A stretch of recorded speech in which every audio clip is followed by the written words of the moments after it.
السلام علیکم ورحمۃ اللہ وبرکاتہ۔ بسم اللہ الرحمن الرحیم۔ رمضان کا مبارک مہینہ بس آنے ہی والا ہے، 1 یا 2 دن کے بعد انشاءاللہ ہم رمضان میں داخل ہو چکے ہوں گے۔ رمضان کا یہ مہینہ بڑی رحمتوں اور برکتوں کا مہینہ ہے، اور اس مہینے میں اللہ تعالیٰ کا خصوصی فضل نازل ہوتا ہے، اس کی خصوصی رحمتیں نازل ہوتی ہیں، اور وہ اپنے بندوں کی بے پناہ بخشش اور مغفرت کا اعلان فرماتا ہے۔ تو اس لیے اس مہینے میں ہمیں بھی اپنے آپ کو تیار کرنا چاہیے اللہ کی عبادت کے لیے، اللہ کی رحمتیں حاصل کرنے کے لائق بنانے پر توجہ دینی چاہیے،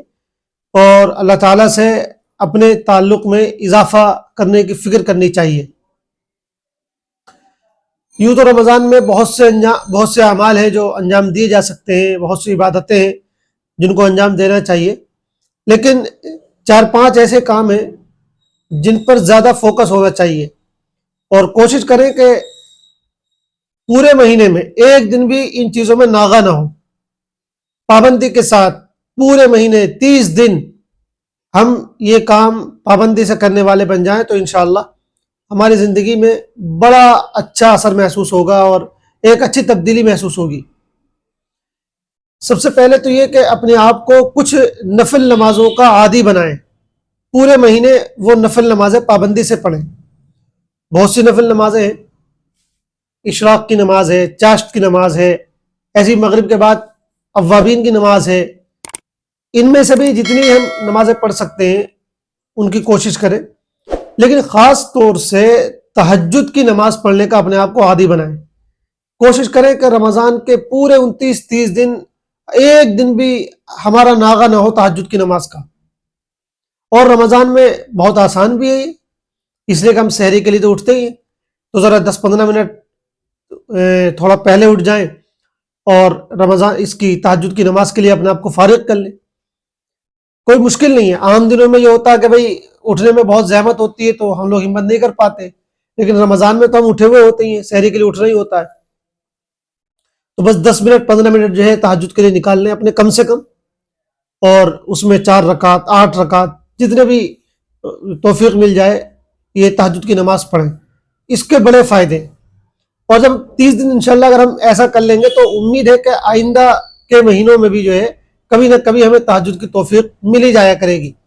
تو پہلا کام تو یہ کرنے کی کوشش کریں کہ تہجد کا ناغہ نہ ہو، پورے 29-30 دن ہم پابندی سے مسلسل تہجد کی نماز پڑھیں۔ اس کے علاوہ 2 کام اور بھی کریں نمازوں کے سلسلے میں۔ ایک یہ کہ صلاۃ الشکر یعنی شکرانے کی 2 رکعت روزانہ پڑھنے کی عادت ڈالیں، اور دوسری چیز یہ کہ روزانہ 2 رکعت صلاۃ التوبہ توبہ کی نماز پڑھنے کی عادت بنائیں۔ یہ 4 رکعت ہر روزے میں ہر دن رمضان کے ہم پڑھنے والے بن جائیں، اس کی کوشش کریں۔ شکر کی نماز پڑھنے سے اللہ تعالیٰ کی رحمتیں مزید متوجہ ہوتی ہیں، اس لیے کہ جب بندہ شکر ادا کرتا ہے اللہ کا تو اللہ تعالیٰ اس سے بہت خوش ہوتے ہیں اور اس کو مزید نوازتے ہیں کہ میرا بندہ میرا شکر ادا کر رہا ہے، میری نعمتوں کی قدر کر رہا ہے۔ کس چیز کا ہم شکر کریں؟ سب سے پہلے تو اس بات کا شکر اپنے ذہن میں رکھیں جب نماز پڑھنے جا رہے ہوں 2 رکعت، کہ اللہ آپ نے ایمان کی توفیق دی ہے، اسلام کی توفیق دی ہے، اے اللہ یہ آپ کا بہت بڑا کرم ہے، بہت بڑا شکر ہے۔ ایمان اور اسلام کے مل جانے پر اللہ کا شکر ادا کریں۔ پھر اپنے اوپر اللہ کی نعمتوں کو دیکھیں، کون کون سی نعمتیں ہیں، صحت ہے، تندرستی ہے، گھر اللہ نے دیا ہے، کھانے پینے کے اسباب دیے ہیں، ماں باپ اگر حیات ہے تو ماں باپ کی نعمت ہے، اولاد ہے تو اولاد کی نعمت ہے، اور الغرض اس طرح کی بے شمار اللہ کی نعمتیں، ان کو اپنے ذہن میں رکھیں اور 2 رکعت اللہ کے شکر کے لیے ادا کریں، اللہ آپ نے یہ نعمتیں دے رکھی ہیں، آپ کا بہت بہت شکر ہے۔ اور ایسے ہی 2 رکعت صلاۃ التوبہ پڑھیں، توبہ کی نماز، معافی کی نماز۔ اس میں آپ یہ نیت کریں کہ اللہ جو ہم نے زندگی گزاری ہے، اللہ بہت گناہوں والی زندگی ہے، اللہ ان گناہوں کو معاف فرما دیجئے اور ہماری زندگی کو پاک صاف کر دیجئے۔ تو یہ 4 رکعت تہجد کے علاوہ ضرور پڑھیں، تہجد کی نماز پڑھیں، اور یہ 2 رکعت جو ہے ایسے پڑھیں، یعنی 2 رکعت 4 رکعت، چاہے اس کو ہم تہجد کے وقت میں پڑھ لیں تو ظاہر سی بات ہے اس میں اگر ہم نیت کر لیں گے تو انشاءاللہ جو ہے دونوں کام بھی ہو جائیں گے، تہجد کی نماز بھی ہو جائے گی اور یہ توبہ اور شکر کی نماز بھی ہو جائے گی اسی وقت میں اگر ہم پڑھیں گے تو۔ لیکن کوشش کریں کہ اس وقت کے علاوہ یہ اپنی عادت بنائیں. صلاۃ الشکر کی عادت بنائیں عام طور پہ صبح کے وقت میں, اور صلاۃ التوبہ کی عادت بنائیں تراویح کے بعد جب بستر پہ لیٹنے کے لیے جا رہے ہوں اس وقت 2 رکعت صلاۃ التوبہ پڑھ کر سوئیں. تو پہلا کام تو یہ ہے کہ نفل نمازوں کا اپنے آپ کو عادی بنائیں, اور خاص طور سے تہجد کی نماز پابندی سے پڑھیں, اور 2 رکعت صلاۃ التوبہ پڑھیں اور 2 رکعت صلاۃ الشکر پڑھیں. روزانہ یہ کام کریں. دوسرا یہ کہ تلاوت کی مقدار بڑھا دیں, قرآن سے اپنا تعلق مضبوط کریں, خوب تلاوت کریں. قرآن کی تلاوت کرنے سے دلوں کا زنگ دور ہوتا ہے. حضور پاک علیہ الصلوۃ والسلام نے ارشاد فرمایا ایک حدیث میں کہ ان القلوب تصدع کما یصدع الحدید, کہ دلوں پر بھی زنگ لگ جاتا ہے جیسا کہ لوہے پر زنگ لگ جاتا ہے. تو پوچھا گیا کہ اللہ کے رسول دلوں پر جب زنگ لگ جائے تو اس کو کیسے دور کیا جائے, کیسے اس کو صاف کیا جائے؟ تو آپ نے فرمایا کہ کثرت تلاوت القرآن و کثرت ذکر الموت او کما قال صلی اللہ علیہ وسلم, یعنی قرآن کریم کی خوب زیادہ تلاوت کی جائے اور خوب زیادہ موت کو یاد کیا جائے تو دلوں کا زنگ دور ہو جاتا ہے. تو قرآن کی تلاوت سے دلوں کا زنگ دور ہوتا ہے, دلوں کی صفائی ہوتی ہے. اور سب سے بڑا مسئلہ یہی ہے کہ ہمارے دل ابھی صاف نہیں ہے, اس لیے ہمارا رجحان جو ہے وہ عبادت کی طرف نہیں ہوتا ہے, ہماری توجہ عبادت کی طرف نہیں ہوتی ہے, ہمیں عبادت کرنے میں مزہ نہیں آتا ہے کیونکہ دل میلے ہیں, دل گندے ہیں. تو قرآن کی زیادہ تلاوت کریں گے تو انشاءاللہ دل پاک صاف ہو جائیں گے. دوسرا کام یہ ہے کہ خوب جتنی زیادہ سے زیادہ تلاوت کر سکتے ہیں تلاوت کریں, اور کچھ نہ کچھ حصہ اس کا سمجھ کے بھی پڑھیں. تو کوشش کریں کہ زیادہ سے زیادہ قرآن جو ہے اس مہینے میں مکمل کریں. ہمارے بہت سے بزرگان دین کا یہ معمول رہا ہے کہ وہ 10 15 پارے روزانہ پڑھتے تھے. تو اگر ہم 10 15 پارے تو نہیں پڑھ سکتے, لیکن اگر پڑھ سکتے تو بہت اچھی بات ہے, لیکن کوشش کریں کہ 3 پارے کم سے کم جو ہے روزانہ پڑھنے کی عادت ڈالیں. 3 پارے تو کم سے کم ہوں, اور زیادہ سے زیادہ تو کتنے بھی ہو سکتے ہیں. یہ ہمارے مرد بھی کریں, مرد بھائی, اور ہماری خواتین ہماری بہنیں بھی کریں, تو انشاءاللہ جو ہے بہت اس کا فائدہ ہوگا. تیسرا کام یہ ہے کہ دعاؤں کا خاص اہتمام کریں, دعاؤں کا خاص اہتمام کریں. عام طور پہ ہم لوگ جو دعا کرتے ہیں تو ہماری دعاؤں میں کوئی جان نہیں ہوتی ہے. ہم نے بس 2 4 منٹ کے لیے ہاتھ اٹھائے اور کچھ الفاظ کہے, کچھ دعائیں پڑھی اور جو ہے بات ختم ہو گئی. اللہ تعالیٰ سے دعا میں جو رابطہ ہونا چاہیے, جو اللہ تعالیٰ سے کنیکشن ہونا چاہیے, وہ نہیں ہو پاتا ہے. ایسی دعا کریں کہ دل سے دعا نکل رہی ہو, دل سے دعا نکل رہی ہو. ہم اللہ کے سامنے اپنی ضرورتیں پیش کر رہے ہوں, اپنی پریشانیاں اللہ کو سنا رہے ہوں, اللہ تعالیٰ سے اپنے شکوے بیان کر رہے ہوں, اپنے گناہوں کی معافی اللہ سے مانگ رہے ہوں. تو دل سے مطلب دعا کریں کہ بس دل میں دھڑک ہونے لگے, دل مچلنے لگے جب اللہ کے لیے ہم اللہ سے دعا کریں اور اللہ کے آگے ہاتھ اٹھائیں. تو ہم سنا رہے ہوں اور اللہ پاک سن رہے ہوں, کانوں کان کسی اور کو خبر بھی نہ ہو. تنہائی میں کچھ اوقات ایسے خالی کریں جس میں بس اللہ سے دعائیں ہم کریں, خاص طریقے سے دعائیں کریں, خوب رو رو کر, خوب گڑ گڑا کر اللہ کو یاد کریں. 2 وقت خاص طور سے دعا کے لیے خاص کریں, ایک تو افطار سے پہلے کا وقت اور دوسرا سحری کا وقت. ان 2 اوقات میں دعائیں بہت زیادہ قبول ہوتی ہیں, اور حدیث میں یہ بھی آتا ہے کہ روزے دار کی دعا رد نہیں کی جاتی جب تک کہ وہ افطار نہیں کر لیتا ہے. افطار سے پہلے کی دعا تو بہت اہم ہے. اور ایسے سحری کے وقت میں بھی آتا ہے کہ رات کے آخری وقت میں اللہ تعالیٰ یعنی اپنی خاص توجہ نازل فرماتے اور پوچھتے کہ کوئی ہے جو مجھ سے کچھ مانگے تو وہ اس کو عطا کروں. تو دعاؤں کا بھی خاص اہتمام کرنا چاہیے اور اس کی باقاعدہ عادت ڈالنی چاہیے. دعائیں یعنی پریکٹس کرنے سے دعا کرنا آتا ہے, یعنی اگر ہم سرسری دعائیں کرتے رہیں گے تو دعا کرنے نہیں آئے گی. لیکن ہم روزانہ خاموشی کے ساتھ تنہائی میں اللہ تعالیٰ سے مانگنے کی عادت ڈالیں گے, اللہ تعالیٰ کے ساتھ اپنا ٹائم گزاریں گے, تو ہمیں جو ہے پھر دعا کرنی بھی آ جائے گی, اللہ تعالیٰ سے مانگنا بھی آ جائے گا. چوتھا کام یہ کہ اپنے والدین کی خوب خدمت کریں, اپنے اعزاء, رشتہ داروں, دوست و احباب کی خوب خدمت کریں, ان کی خوب خبرگیری کریں, ان کا خوب دھیان رکھیں. والدین اگر حیات ہوں تو ان کی ہر طرح سے خدمت کریں, ہر طرح سے ان کو راحت اور سکون پہنچانے کی کوشش کریں. کبھی ان کی نافرمانی نہ کریں, کبھی ان کا دل نہ دکھائیں. رمضان کے اس مہینے میں اپنے والدین کی خدمت کر کے جنت حاصل کرنے کی کوشش کریں. ان کا سر دبائیں, ان کے پاؤں دبائیں, سر میں تیل ڈالیں, اور ان کو ضرورت کی جو چیزیں چاہیے ہوں وہ ان کو لا کر دیں, اور اس کو اپنی سعادت سمجھیں, خوش بختی سمجھیں. ایسے ہی اپنے رشتہ داروں کا بھی خاص خیال رکھیں، ان کی خبر گیری کریں، خیریت معلوم کریں، وقت نکال کے ان کے یہاں جائیں، ٹیلی فون کے ذریعے ان سے رابطہ رکھیں۔ اس مہینے میں ان چیزوں کا خاص اہتمام کریں، کیونکہ 11 مہینے آدمی بہت زیادہ بزی رہتا ہے تو رشتہ داروں کی طرف سے اس کی توجہ ہٹ جاتی ہے، لیکن اس مہینے میں تھوڑا نظام اس طرح کا بن جاتا ہے کہ اگر ہم تھوڑا سا بھی خیال کر لیں اور فکر کر لیں تو اپنے رشتہ داروں کی طرف خاص توجہ ہو سکتی ہے۔ اور پانچویں بہت اہم چیز یہ ہے کہ خوب اس مہینے میں صدقہ اور خیرات کریں۔ حضور پاک علیہ السلام کے بارے میں آتا کہ یوں تو آپ پورے سال صدقہ و خیرات کرتے تھے، آپ تو ہمیشہ دیتے ہی رہتے تھے، بہت زیادہ سخی تھے آپ تو، آپ کی سخاوت کو تو بیان بھی نہیں کیا جا سکتا، لیکن رمضان کے مہینے میں آپ کی سخاوت بہت تیز ہو جاتی تھی، اتنے آپ سخی ہو جاتے تھے، فرماتے کہ کرریح المرسلہ، جو تیز آندھی ہوتی ہے نا، تو تیز آندھی کی طرح آپ کی سخاوت بھی ہوتی تھی، گویا کہ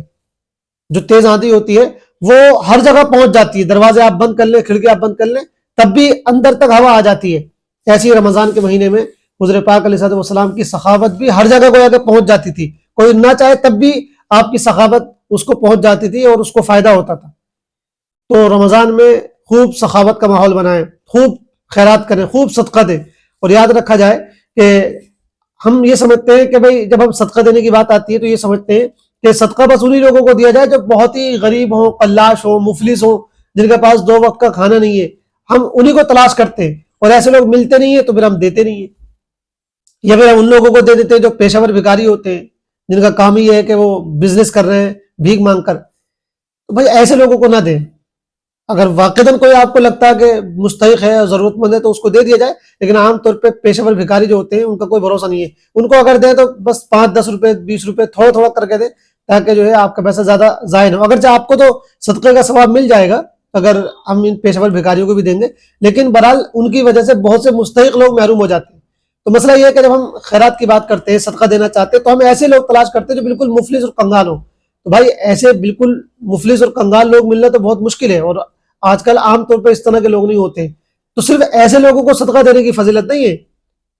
آپ ان لوگوں کو بھی صدقہ دے سکتے ہیں، ان لوگوں کو صدقہ دینے کی بھی فضیلت ہے جو باقاعدہ کما رہے ہیں، لیکن ان کی کمائی اتنی زیادہ نہیں ہے کہ وہ اس میں بہت اچھی زندگی گزار سکیں، اور آج کل 10-15 ہزار کمانے والے کا کوئی مطلب ایسا معاملہ نہیں ہوتا کہ بیچارہ بہت خوش ہو۔ 10-15 ہزار میں آج کل ہوتا ہی کیا ہے؟ تو آپ اپنے رشتہ داروں میں، اپنے محلے میں تلاش کیجیے ایسے لوگوں کو اور ان پر صدقہ خیرات کیجیے۔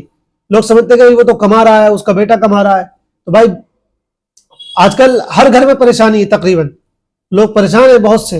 حالانکہ ان کی مہینے کی کمائی بھی اپنی ہے، مہینے میں ان کا 15-20 ہزار روپے کا انتظام بھی ہو جاتا ہے، لیکن تب بھی جو ہے رمضان کے اعتبار سے اور اپنی ضرورتوں کے اعتبار سے اگر آپ ان کو پہنچائیں گے تو انشاءاللہ آپ کو صدقے کا ثواب ملے گا، ان کو خوشی ہوگی۔ بہت سے ایسے لوگ ہیں جن کا روٹین کا اپنا کمائی کا انتظام ہے، لیکن بہرحال ان کو پریشانیاں ہیں، بہت سی پریشانیاں ہیں، بیماری ہے، اس طرح کی تکلیفیں ہیں، راشن کا مسئلہ ہے، تو بہرحال ہم اپنے رشتہ داروں میں، اپنے قریب کے لوگوں میں تلاش کریں، تو جو بھی ایوریج لوگ ہم کو لگے ہم ان پر خرچ کریں، ہم کو صدقے ہی کا ثواب ملے گا۔ زکوٰۃ تو ایسے لوگوں کو نہ دی جائے جب تک کہ تحقیق نہ ہو جائے کہ واقعاً وہ مستحق ہے کہ نہیں ہے، لیکن صدقے جو ہیں وہ کسی کو بھی دیے جا سکتے ہیں، صدقہ تو مالدار آدمی کو بھی دیا جا سکتا ہے، یعنی اگر وہ نفلی صدقہ ہے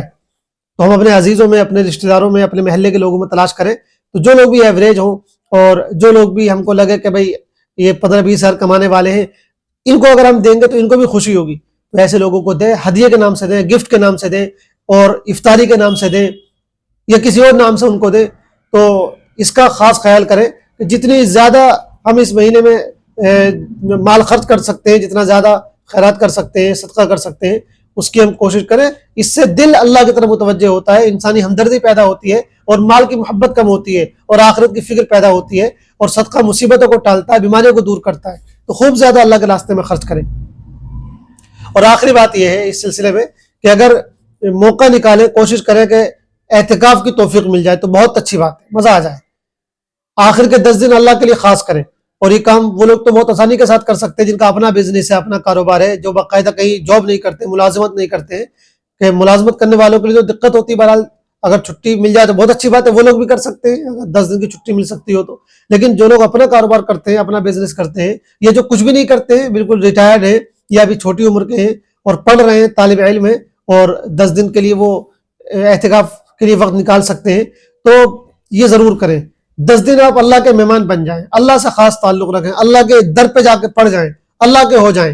اور ان 10 دنوں میں گویا کہ کسی سے کوئی رابطہ نہ رہے، یہ جو 10 دن ہوں گے اگر یہ صحیح سے گزار لی جائیں تو اللہ کی محبت اور اللہ کا تعلق پیدا کرنے کا بڑا اہم ذریعہ ثابت ہوں گے. جب آپ 10 دن اللہ سے خاص تعلق پیدا کر لیں گے، یعنی جب 10 دن اللہ کے لیے آپ خرچ کر دیں گے اور اللہ کے در پہ جا کے پڑ جائیں گے، اللہ سے باتیں کریں گے، اللہ سے مانگیں گے، اللہ کا ذکر کریں گے، تو اللہ کی خاص محبت آپ کو حاصل ہو جائے گی، اللہ کا خاص تعلق حاصل ہو جائے گا. تو اس کی بھی کوشش کریں کہ اگر ممکن ہو تو یہ 10 دن جو ہے اعتکاف کر لیں. اس میں سب سے بڑا فائدہ یہ ہوتا ہے کہ شب قدر چونکہ زیادہ تر امکان اسی بات کا ہے کہ آخر کے 10 دنوں میں ہوتی ہے، تو جو اعتکاف کرے گا تو اس کو شب قدر تو حاصل ہو ہی جائے گی. اور شب قدر کیا ہے بھائی؟ 1000 مہینوں سے افضل ہے. شب قدر اگر کسی کو نصیب ہو جائے تو مزے مزے، یعنی اگر ایک رات میں کسی نے عبادت کر لی اور جو اعتکاف کر رہا تو اس کا تو ایک ایک سیکنڈ جو ہے عبادت ہی میں شمار ہوتا ہے، تو گویا کہ ایسا جیسا کہ اس نے 1000 مہینوں تک عبادت کی ہو. تو یہ اعتکاف جو ہے بہت ضروری ہے اور یہ دل کی کیفیت بدلنے میں بہت مؤثر ہے اور اللہ سے خاص تعلق پیدا کرنے کا بڑا اہم ذریعہ ہے. تو یہ 5-6 کام ہیں جن پر ہمیں خاص توجہ دینی چاہیے اور ابھی سے پلاننگ کرنی چاہیے، منصوبہ بنانا چاہیے اور اس کے اکارڈنگ جو ہے اپنے رمضان کو گزارنے کی کوشش کرنی چاہیے. اللہ تعالی ہم سب کو عمل کی توفیق عطا فرمائے. آمین. والسلام علیکم ورحمۃ اللہ وبرکاتہ.